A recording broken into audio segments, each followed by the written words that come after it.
Hey guys, this is Big Fat Video Game Nerd. I just wanted to tell you that I'm going to do a game review for you right now. Yes. And the game that I'm going to be reviewing today is actually a beta. It's not a full game, it's not out yet, but I think you guys will still enjoy this video. And that is the Diablo 3 beta. At first glance, when people kind of take a look at this beta game, they're going to have one or two opinions about it. The first one being that, I love Diablo 2, and then it was the greatest game ever, so this is going to be very awesome and fun and cool too. And the second being, completely open-minded about it, not judging anything until they see it for themselves. Diablo 3 is kind of a unique situation where the fans will actually be right, and the people with an open mind, judging it by initial impression is going to be wrong. The game doesn't have that wow factor. Its graphics seem about 5 years old, and the sweet sounds that come from the computer are not very, good and original and unique and up to today's standards, and the controls, quite frankly, are just plain terrible. All of that said, this game is really fun and strangely addictive. That plus there's a very innovative multiplayer, and it's really one of those kinds of things that it just brings the game up to a whole nother level and elevates it from the bottom rung and your average games that come out, it's 2012. And those stats really do make it seem like a much better game than it really is upon initial impression. And Diablo 3 and Blizzard are very notorious for being able to, Blizzard is generally speaking is notorious for being able to pull stuff like this off. Brief overview of the game. Diablo 3 you can play as a wizard, a witch doctor, a demon hunter, a barbarian, or a monk. Or basically a mage, summoner, archer, warrior, or healer. Your character is just a random adventurer looking for an artifact and stumbles upon New Tristram, where his journey kind of begins. If you don't remember it, Tristram from the first game was a cathedral outside of town, is where Diablo broke through the earth and started spreading mayhem. Now Tristram has been destroyed, and in Diablo 2 it made an appearance, completely wrecked, and there was nothing really there.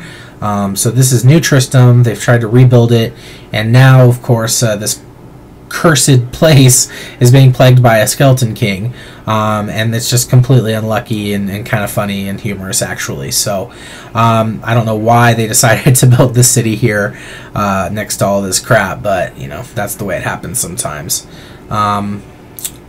Yeah, so anywhoos, I don't want to ruin a lot, but when you take a first look at the game, there's not going to be really anything that stands out. In fact, it's really kind of disappointing. You're going to face disappointment after disappointment unless you watch the cinematic intro, which is really cool.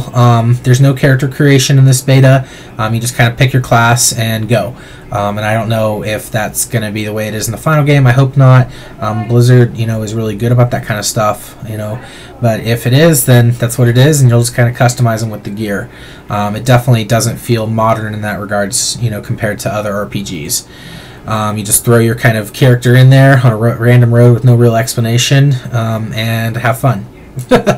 It's basically a port of Diablo 2. The graphics are just a slight upgrade. They're not incredibly impressive. They're definitely in 3D. They've got some, fun little tricks that they do with the lighting and effects, but it's not really over the top or, really impressive. It's got the click to move scheme. You click to attack, and you can just run over objects to pick them up. All you do is really click. There's not really a lot of other buttons that you press. You have left and right click, and you can press 1 or 2 in the beta. There's not really anything above that. So coming from an initial impression, you're going to have a wow factor of about 5, which is below average, a fun factor of 5, which is below average, graphics 5, below average, sound 5, below average, controls 3, they're really bad, presentation 5, below average, story 5, below average, creativity 5, below average, and overall 5 below average. But lucky for us, if you keep playing the game, within an hour or two, you're going to start to find the game really sort of interesting in a weird way and strangely compelling and really a lot of fun. Once you crawl through a couple dungeons, you really start to realize that it has the same strange fun factor as the old school games, and once you unlock the multiplayer and start bringing your friends or random strangers into the mix, the game carries a whole level of new aspect. You even start to get used to the 1, 2, 3, 4 keys. Well, actually, it's just 1 and 2 in the beta, and then 3 and 4 later. But I imagine when the real game comes out and you have more abilities and stuff, that'll be a little bit better. Soon you realize that you've spent a ton of time playing a pretty short game, or just trying to gear out and testing different characters. So when you kind of walk away from that beta, the only real sense of feeling that you're left with is that you're disappointed because you wish that there was more. Chapter 1 isn't very long, and you kind of hope that it just keeps going and keeps going. The wow factor in the game is still really a 5. I can't improve it from that, but after the initial impression, I just can't make the wow factor, really. I'm not really super impressed by anything in this game. The fun factor, though, goes way up through the roof. After you started playing it for a while and kind of get used to it, I'd probably give it like a 9.5. I mean, it just becomes really, really fun. You just kind of sit down and wreck some skeletons. So it outweighs a lot of the stats by probably a 3-to-1 factor. The graphics are a 7, even when you start to realize they're supposed to be old school. I just can't really justify giving it a high score because they're really not that impressive, especially not in the day of games like Skyrim and Battlefield 3. The sound, same as the graphics. They're trying to keep true to Diablo 2, but the score isn't exactly epic and on the scale of a game like Drake's Fortune. The controls, again, I'm not going to increase the score for the controls. It's going to be a 5, and the length is kind of unknown because it's just a beta, so the final game could go up. Presentation, it gives where it needs to, but there's really nothing to write home about. But what really matters and what really sets this game apart is definitely the replay value.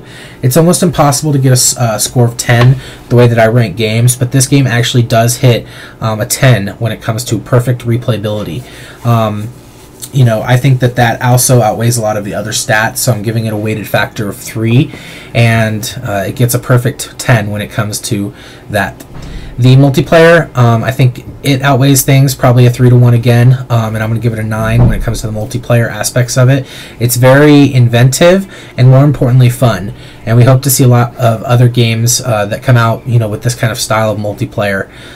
The story, a lot to be desired here. I'm going to give it a 5 still, and the creativity, an 8. I know it sounds weird, but this game was a very risky move, I think, for Blizzard, and even though it's a lot like Diablo 2, I think that there's not really any other games out there like it, except for maybe like Torchwood, Torchland, something like that, and I couldn't really get into that game. It wasn't actually as good as Diablo. It was just kind of copying that formula. So I think it qualifies as very different and creative. So in closing, I think that after playing this beta for a few hours, I'm actually still really excited about the game. I can't wait to do a full review of it, and I would definitely give the beta an 8 out of 10. It's a very good game. It's definitely worth getting. It may not blow you away out of first, but this is the kind of game that you're going to be re-killing Diablo or whatever minions from hell they send at you, all the way into the 5th difficulty level, and it looks like there's going to be 2 difficulty levels past Nightmare this time.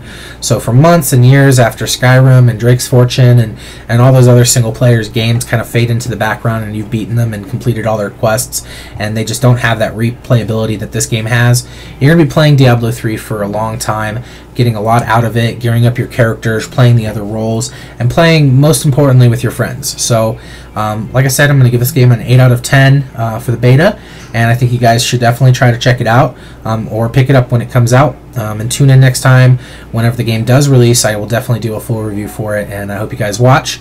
If you like what I'm doing here, I'm telling you guys about this betas. I know it's something that not anyone else really does, so like me, subscribe me. I'm going to try to give you guys a lot more stuff like this. So thank you for watching, and have a great day.